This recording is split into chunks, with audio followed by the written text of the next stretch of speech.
Coba perhatikan orang-orang yang mabuk agama, ya kan? Merasa dia paling benar, sehingga melihat orang lain, salah lu, bid'ah kamu, sesat kamu. Terlalu cepat menjudge. Ya, merasa dialah yang hero, dialah yang paling benar, dialah yang paling hebat.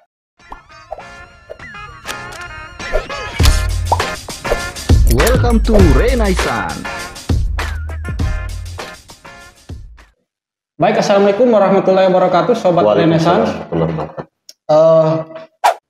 Saya sekarang bersama Dr. Sabaran Nurudin, peneliti sekaligus pegiat wacana filsafat dan isu-isu keagamaan. Kali ini kita akan berbicara menyangkut satu fenomena yang menarik sebenarnya untuk kita bicarakan terkait bagaimana masyarakat beragama.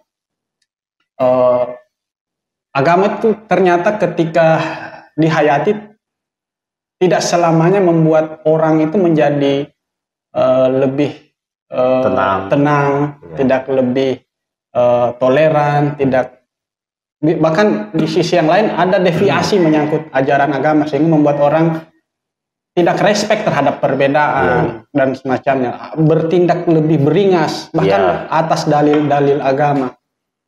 Kasus-kasus belakangan saya kira fenomena kemarin itu ditandai dan menguat di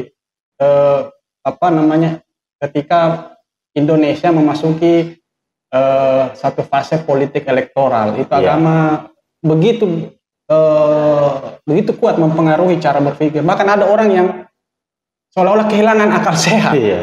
Nah, kalau kemarin kan ada istilah dari kita menyangkut fenomena itu disebut mabuk agama. Ya, bukan saya sih, istilah ini cukup populer di. Saya lupa, saya tidak tahu siapa yang pertama kali menggunakan. Yang menandai istilah itu. Orang beragama tetapi tidak menggunakan akal sehatnya. Ya. Nanti memang perlu agama dengan akal sehat. Jadi keberagamaan yang meniadakan akal sehat itu ya disebut mabuk agama. Namanya mabuk itu kan disfungsinya akal ya, atau tidak aktifnya akal. Di saat beragama. Non aktifnya akal karena sebab apapun. Ya, kalau sebabnya karena minuman keras atau narkoba kan itu bisa membuat akal non aktif, maka tindakan-tindakan tidak terkontrol, kata-kata tidak terkontrol. Ada juga yang mabuk karena cinta, mabuk kepayang kan? Mabuk kepayang. Orang yang mabuk kepayang kata-katanya tidak terkontrol, tindakan-tindakannya tidak terkontrol. Agama menjadi salah satu, bisa pada faktanya bisa menjadi salah satu penyebab mabuk dalam artian non aktifnya akal. Tapi bukan karena ada fenomena agama, maksudnya orang beragama karena pengaruh miras. Tidak. Bukan itu ya. Bukan itu. Maksudnya saya hanya menjelaskan konteks apa yang disebut mabuk. Ini konteksnya bagaimana? Ya, mabuk itu kan artinya non aktifnya akal karena berbagai faktor. Banyak hal ya. Salah satu faktornya agama.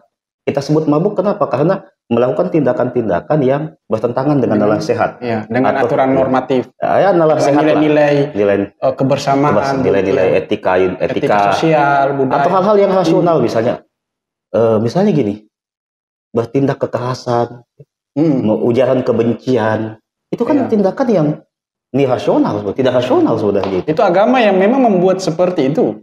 Kan kontradiktif. Agama kan membuat kita menjadi pribadi yang lebih sehat dari sisi pemikiran, lebih dewasa dan semacamnya. Tapi kok ini bisa bagaimana? Perlu bedakan agama dan keberagamaan. Penghayatan kita dan pengamalan kita terhadap agama disebut keberagamaan. Ya, agama itu sesuatu yang kita alami, kita jalani. Sesuatu yang sakral gitu ya. Nah, bagaimana penghayatan kita terhadap agama tersebut?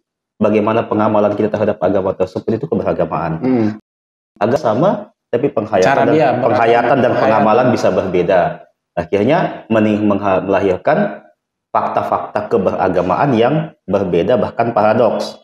Agama bisa membuat kita menjadi orang yang sangat filantropis. Orang yang altruis istilahnya, sangat humanis, lebih mementingkan orang lain daripada diri kita. Tapi sebaliknya juga agama bisa menjadi pemicu hadirnya kekerasan. Faktornya apa sih? Sebabnya apa sih? Sebentar, artinya ini bukan agamanya. Ya, keberagamaan. Agama kan banyak aturan. Dan itu pasti semuanya bernilai positif. Ya. Orang yang menghayati itu yang kalau fakta-faktanya tadi apa? Saya bilang tadi kan penghayatan dan pengamalan agama yang berbeda.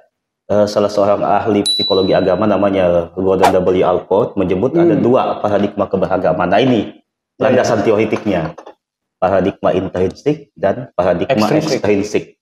Paradigma intrinsik itu menjadikan agama sebagai nilai, menghayati agama sebagai kumpulan nilai.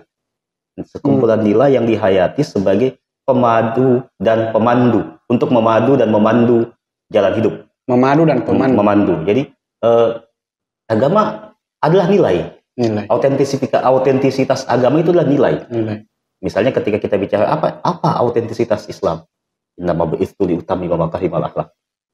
Ya, akhlakul karimah. Iya. Ya, wa ma arsalnaka illa rahmatan lil alamin, tidak diutus selain untuk menjadi rahmat bagi sekalian alam. Tapi ada yang memandang agama itu dalam pendekatan yang ekstrinsik. Agama itu sebagai sekumpulan aturan yang datang dari luar mengatur tata kehidupan kita, dan autentitas agama itu pada aturan-aturan tersebut yang bersifat normatif yang harus ditegakkan secara legal formal. Jadi Anda disebut beragama dengan baik atau disebut saleh ketika menunjukkan sisi simbolik dan normatif. Misalnya dengan pakaian tertentu, dengan busana tertentu, dengan style tertentu, atau keberagaman ditunjukkan seberapa banyak ibadah ritual atau kesalehan ritual yang Anda lakukan. Nah, sebenarnya itu kan sebenarnya tidak salah juga kan? Tidak salah. Tapi penghayatan yang sifatnya ekstrinsik itu menjadikan agama seolah-olah paradigmanya hanya pada norma, hanya pada aturan yang sifatnya normatif, yang sifatnya legal formal. Nah, ya kalau dalam pendekatan filsafat perennial kan kita kenal ada eksoterik dan ada esoterik ya. Aspek lahir dan aspek batin. Kalau keberagamaan yang sifatnya ekstrinsik itu fokus pada aspek lahir. Sedangkan keberagamaan yang sifatnya intrinsik itu pada aspek esoterik atau aspek batin. Keduanya tidak bertentangan pada dasarnya. Namun celakanya banyak yang berhenti pada memahami agama pada aspek-aspek lahiriah normatif itu. Anda soleh ketika rajin ke masjid. Anda soleh ketika tampilan Anda sesuai dengan busana agama tertentu. Apakah ini salah? Tidak. Tapi ketika berhenti pada aspek simbolik dan lahiriah, ini persoalannya. Nah, akar dari semua itu adalah ketika memahami agama itu nir akal. Ya, maksudnya apa? Ya, agama kan dianggap diterima sebagai doktrin yang didekati dengan iman. Itu ada fenomena. Artinya menerima dulu tanpa ada upaya untuk merefleksikannya, kemudian mendalami dia atau merasionalisasinya gitu. Jadi menerima agama tanpa argumen, tanpa dalil dengan iman itu. Jadi agama kan iman yang tidak salah ketika dikatakan agama adalah iman, doktrin, sebenarnya. Tapi masalahnya ketika doktrin iman tersebut dikontradiksikan dengan akal sehat atau rasionalitas. Ini jadi persoalan. Agama menjadi nir akal. Seolah-olah semakin kita beragama, semakin kita menafikan akal, menghilangkan akal. Sebelumnya, tapi kan itu yang menjadi pandangan umum.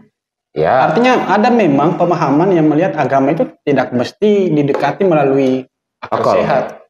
Seolah akal sehat diparkir. Kita beriman, yang menerima saja apa yang ada dalam agama itu. Jadi terima saja tanpa dalam kritis, pokoknya iman. Akhirnya dasar iman itu apa sih akhirnya? Sekedar terima aja. Nah, kalau kita kembali kepada agama itu kan untuk manusia. Kenapa diberikan kepada manusia? Karena manusia punya sesuatu yang tidak dimiliki oleh makhluk lain, yaitu akal. Ya kan? Nah, oleh karena itu agama harus niscayanya adalah bersinergis dengan akal. Karena manusia diberikan agama demi akibat manusia punya akal kan, sebabnya kan. Dan kalau kita kembali kepada teks-teks agama, khususnya Islam, itu jelas sekali bahwa agama adalah akal, tidak beragama bagi orang yang tidak berakal, misalnya dalam kata sebuah hadis. Ada yang menganggap hadis ini dhaif. Oke, kita nafikan hadis. Kita kembali ke ayat. Misalnya di surat Yunus ayat 100 disebutkan ketika Allah bicara tentang keimanan, tidak seorang pun akan beriman kecuali atas izin Allah, dan Allah menimpakan laknat atau menimpakan murka kepada orang yang tidak menggunakan akalnya. Nah, ini kembali konteks kata mabuk. Di surat Yunus ayat 100 itu menggunakan kata hijz. Ala yakilun, hijz itu. Nah, ketika Allah menyebut kata khamar di surat Al-Maidah ayat 90, innamal hamru wal maisir wal azlam wal rijsun min amalis syaitan. Sesungguhnya hamar, judi, mengundi nasib adalah rijz min amalis syaitan. Jadi mabuk ya, tidak menafikan akal, itu Allah sebut rijz. Rijz itu bisa bermakna najis, kotor, terkutuk. Ini sepadan. Jadi orang yang miras bisa menyebabkan kita hijz. Tidak menggunakan akal, kita juga disebut hijz. Efeknya apa? Mabuk. Mabuk apa? Tindakan-tindakan yang tidak terkontrol sehingga menerabas norma-norma. Iya. Ini kan sebenarnya apa ya? Kalau dalam sisi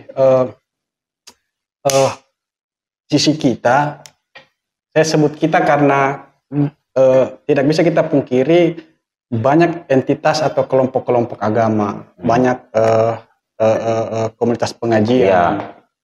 Kenapa cerita seperti ini tidak sampai di komunitas-komunitas yang, kalau kita melihat fakta-faktanya, justru lahir di tengah-tengah itu agama dengan cara yang minus akal itu. Karena agama disajikan, diajarkan bukan sebagai jalan pencerdasan dan jalan pencerahan, tapi sebatas tuntunan praktis. Ya kan? Demi pemenuhan legal aturan legal sebatas tuntunan praktis. Sisi eksoteris itu. Iya, sisi eksoteris satu sisi lahir. Misalnya gini. Makanya kan selalu yang muncul adalah diskursus seputar hukum-hukum agama atau fikih, perdebatan fikih misalnya.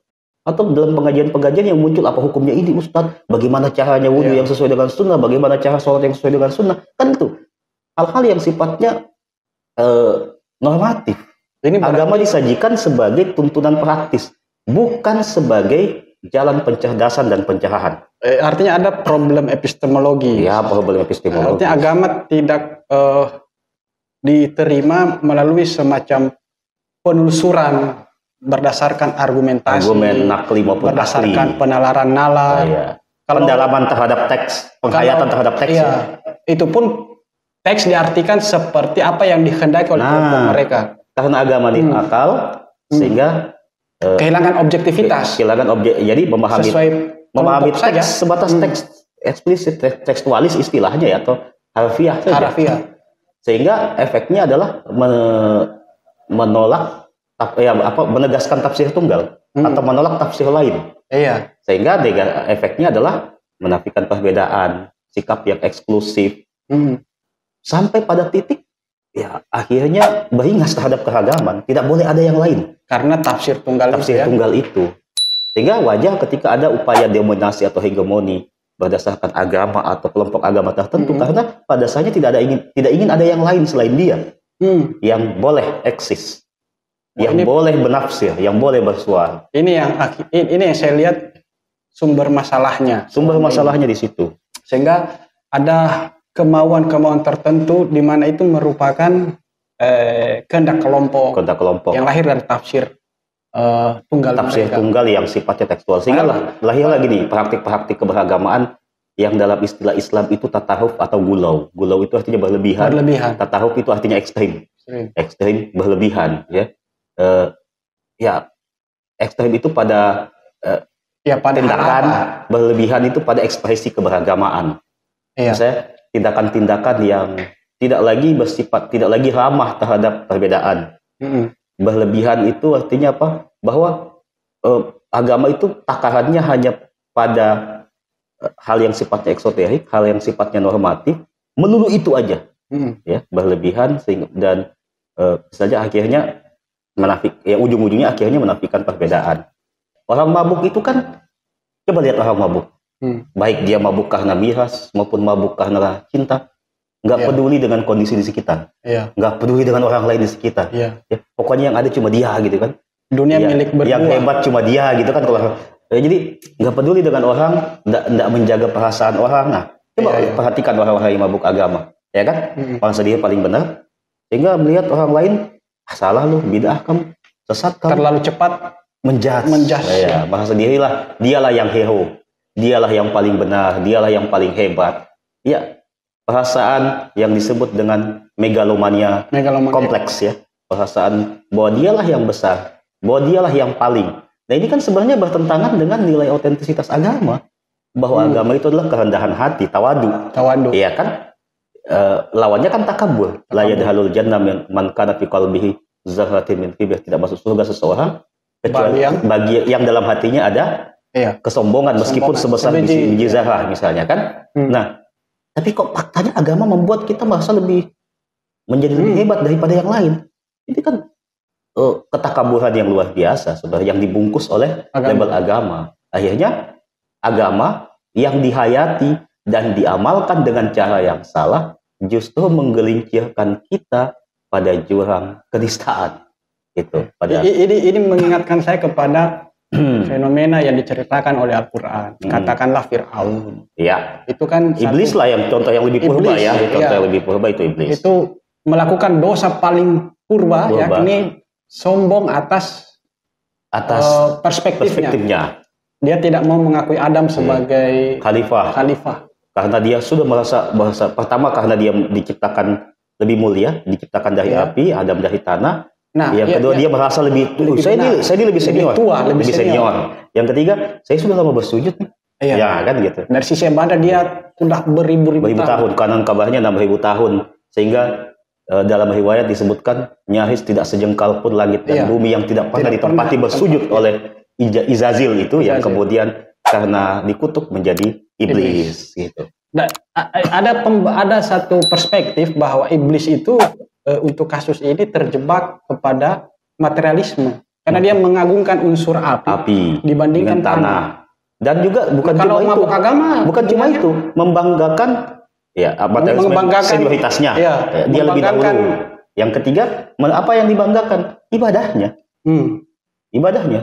Bahwa ibadah-ibadah yang telah dia lakukan, dia merasa sia-sia ketika Allah memilih orang lain sebagai manusia, sebagai makhluk pilihan. Ya, kan terkadang kita juga begitu tuh. Saya kan sudah berjasa, sudah banyak kontribusi, kok dia sih yang dipilih? Kalau untuk konteks kita elok dikana atau mau dibilang ya. Elok diasem kalau bahasa Bugisnya mau dibilang ya, mengharapkan pengakuan. Nah, itu. Ini kan sebenarnya kalau dikatakan ini karakter dasar manusia, seperti tidak. Karakter dasar manusia yang sebenarnya ingin dilampaui oleh agama. Ya, bahwa dengan konsep tawadu itu loh. Ya. Dengan konsep tawadu itu kan sebenarnya kita meniadakan diri kita, bahwa kita itu bukan apa-apa, kita tidak ada apa-apanya. Makanya selesai sholat, assalamualaikum warahmatullahi wabarakatuh, apa yang pertama kita ucapkan? Astagfirullah. Istighfar kan? Padahal kita baru selesai sholat, tapi kita masih minta ampun kepada Tuhan. Nah, saya potong ini, Kak. Ada satu tesis, saya kira kita sama-sama tahu, tesis terutama yang menjadi perspektif umum di ilmu sosial. Ada pandangan agama itu candu.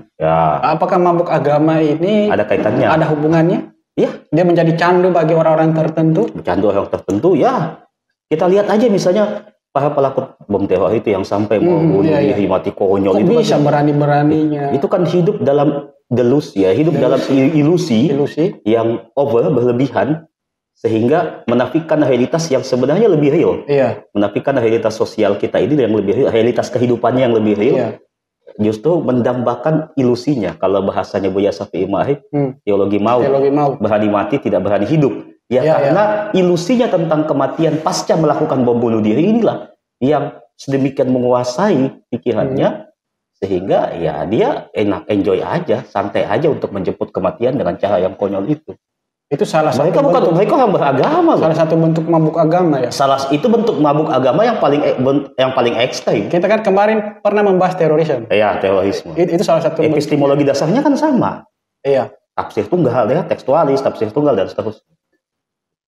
Artinya banyak sekali ya kalau kita melihat di kehidupan harian kita, mungkin ada teman-teman kita. Ya bahkan mungkin diri kita mungkin ya seringkali terjebak kepada mabuk agama formalisme itu. agama, mabuk agama, formalisme. atau kesalehan yang cenderung lebih Dan ritual. Dalam konteks sosial politik, formalisme agama ini kan kerap didorong untuk menjadi perda untuk kasus-kasus di tanah air ya. Ada. Tapi itu kan sudah lewat sih sebenarnya. Fenomena itu kan terjadi ketika pasca reformasi ya, tahun 2000-an awal.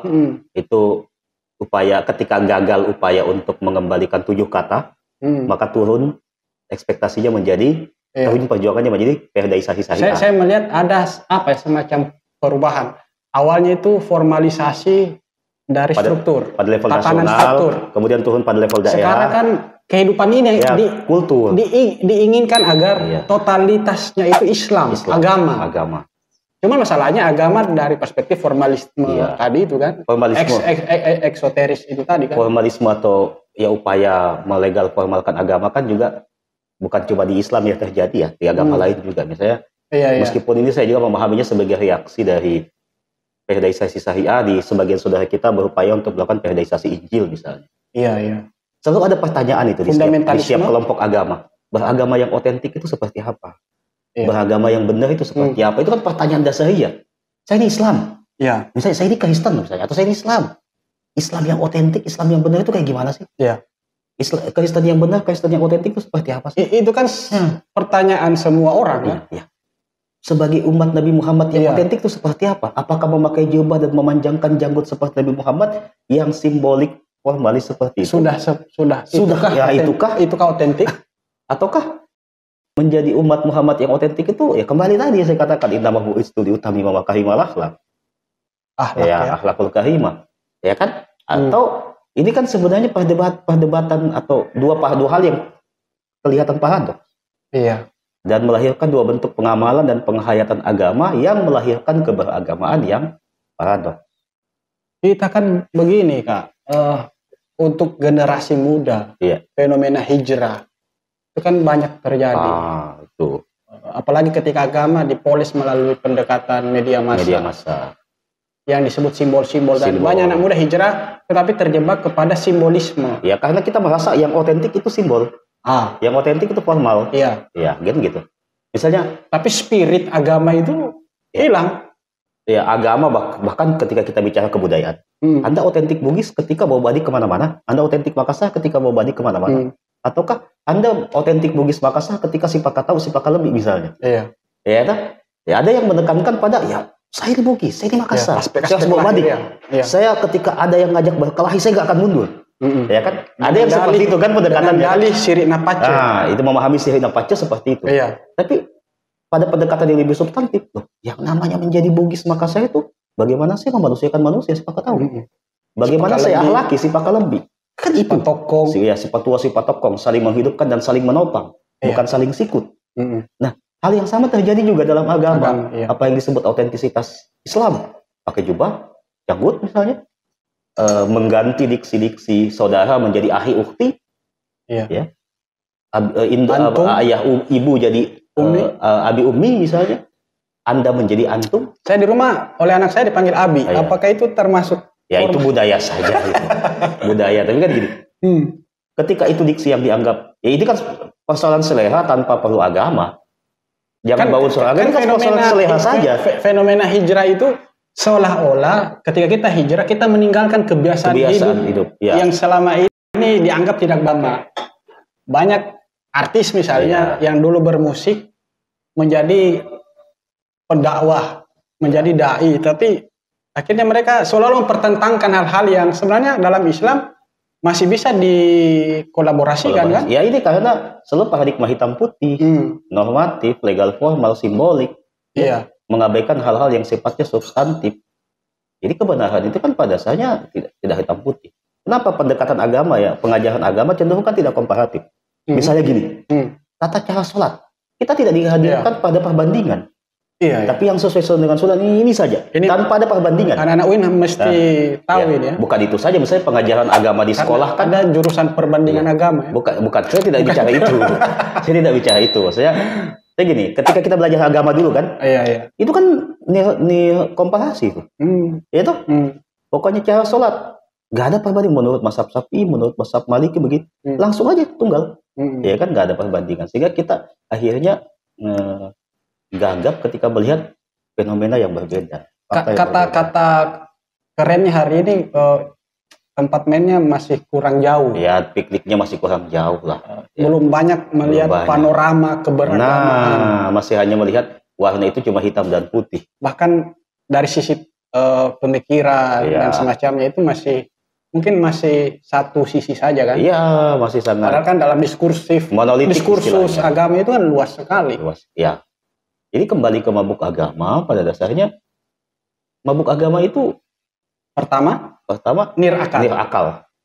Sehingga nonaktifnya akal yang tidak bekerja ya. Bahkan cenderung akal itu dinafikan. Dengan dalih agama. Diparkir dulu entah di mana. Ya, efeknya ya bahasa bahwa benar sendiri ya. Berujung pada ujaran dan tindakan-tindakan yang menegaskan bahwa dialah yang paling benar. Sehingga sah untuk memponis orang lain, sah untuk melakukan tindakan-tindakan yang bahkan bahaya sekali. Ya. Secara sosial itu kan bahaya sekali kan. Jadi ketika dikatakan konflik agama kan, kalau kita memperluas perbincangan ini kan. Iya itu sih. Dari itu sebenarnya. Ketika agama misalnya, apalagi ketika sudah ada hasrat kuasa di situ. Wah ini bisa panjang video kita kalau panjang sekali kalau itu. Tapi maksud saya begini. Nah ini orang-orang yang dimanfaatkan adalah orang-orang yang mabuk. Orang-orang yang mabuk ini paling gampang dimanfaatkan untuk dimobilisasi. Saya lupa Ibnu Sina atau siapa yang mengatakan kalau Anda ingin menghancurkan, atau Ibnu Rushd ya. Kalau Anda ingin menghancurkan sebuah agama, giringlah orang-orang bodoh untuk untuk membela agama tersebut. Ya, kalau tidak salah seperti itu konteks Ibnu Rushd. Ya. Dunia ini akan aman kalau orang awam itu diam, kata Sayyidina Ali bin Abi Thalib kan. Nah, sekarang kan kalau orang mabuk bersuara juga kan. Orang mabuk itu kan ya pokoknya ngomong aja terus, tidak peduli, tidak ada barometer nilai di situ, tidak ada barometer kebenaran. Apa yang terlintas dalam pikirannya? Itu. Sebenarnya bukan pikiran sih. Halusinasinya itu yang diomongkan. Tanpa mengindahkan hal-hal yang dari sisi sosial ada norma-norma, ada sisi-sisi yang mesti dipertimbangkan. Saya kan gini, agama itu kan tidak kacau ya. Agama kacau. Itu definisi paling definisi harfiahnya dari bahasa agama. Kata agama dalam bahasa Melayu atau bahasa Indonesia. Tidak kacau. Tapi pada praktiknya menjadi kacau. Banyak kacau karena agama. Silaturahmi putus karena agama. Kekerabatan dalam keluarga putus karena agama. Itu kan fakta ya. Padahal agama menyuruh kita untuk silaturahmi. Jadi ada cerita menarik ya. Ada kawan bercerita dulu sebelum kelompok gengnya ini mengenal agama, itu masih solid banget. Tapi ketika satu persatu ikut pengajian, ada yang ikut pengajian kelompok A, ada yang ikut pengajian kelompok B, ada yang ikut pengajian kelompok C. Akhirnya jadi pecah kongsi. Dulu waktu belum ceritanya, ceritanya masih jahiliyah lah, atau masih zaman jahiliyah itu belum mengenal. Belum ikut pengajian itu, belum ikut pengajian malah solid lah gitu, solidaritasnya kuat lah. Tapi ketika hanya karena berbeda di mana dia ngaji, kayaknya solidaritas itu pecah. Ya. Jadi jangan sampai agama itu menjadi jalan pemecah kita. Padahal Quran tegaskan watasimu bihablillahi jami'an wa la tafarraqu. Berpegang teguh kepada tali Allah, bersatulah, tidak berpecah belah. Jadi jangan sampai kita berubah dari titik A ke titik B, atau dari titik satu titik ekstrem ke titik ekstrem lainnya, bukan justru membawa perbaikan, tapi justru berpindah dari kehancuran yang satu ke kehancuran yang lain. Nauzubillah min zalik. Dari jahiliyah nir agama menjadi jahiliyah yang dilabeli oleh agama, itu nauzubillah min zalik. Bisa saya katakan mengharapkan nirwana dengan cara nir akal. Nir akal. Itu. Kan? Saya suka sekali. Kan itu salah satu doktrin yang sering ditanamkan. Mengharapkan kehidupan di duniawi, surgawi yang dalam kacamata saya nirwana itu dengan nir akal. Terakhir Ustadz, saya panggil Ustadz karena memang Ustadz kan. Saya pakai baju kaos gini kan tidak terjebak di simbol-simbol kan. Dan ini bukan representasi warna parpol. Tidak, ini baju kantor saya. Apa solusinya? Apa yang harus kita lakukan? setidaknya di level individu atau komunitas misalnya. Ya, pertama, ya orang mabuk agama itu kan malas mikir, ya, kurang baca, malas mikir, malas baca, kurang gaul, kurang piknik, ya. Malas mikir sehingga pikirannya dangkal, pikirannya dangkal. Iya. Malas baca sehingga wawasannya kerdil. Kurang gaul sehingga pergaulannya terbatas, ya. Kurang piknik, ya dia tidak coba keluar dari apa yang disebut zona yang terbaik, lingkungan yang terbaik. Maka solusinya kalau saya untuk secara individu banyak baca, banyak mikir, maksudnya berpikir kritis, banyak gaul. Perjumpaan itu penting terhadap yang berbeda, baik perbedaan interagama kita. Kan setiap agama pasti punya banyak kelompok mazhab atau aliran, maupun perjumpaan antar agama gitu. Banyak gaul dan banyak jalan, banyak piknik supaya kita melihat panorama kultur, ya, tradisi yang berbeda, Bang. Di dunia ini bukan cuma ada aku dan kita, tapi ada kamu, ada kalian, ada dia, ada mereka. Ya kan, bukan cuma hanya ada aku dan ada kita. Saya ulangi, banyak mikir, banyak baca, banyak gaul, banyak piknik, dan banyak ngopi. Banyak ngopi. Ya, ini menarik ya. Mudah-mudahan kalau ada waktu kita mendalami solusi yang tadi nih, yang kita dalami yang keempat itu tadi. Ya. Oke, Sobat Renaissance, saya sampai berkeringat mendengarkan banyak hal dari Kak Sabara. Sampai jumpa di lain waktu. Assalamualaikum warahmatullahi wabarakatuh. Waalaikumsalam warahmatullahi wabarakatuh.